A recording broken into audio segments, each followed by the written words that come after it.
उसको अंदर आके बोला ना कौन उधर खड़ा है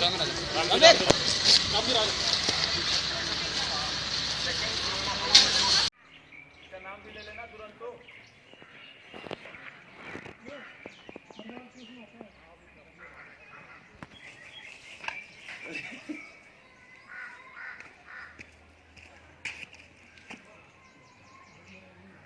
कौन सा ये फास्ट न्यूज़ इंडिया।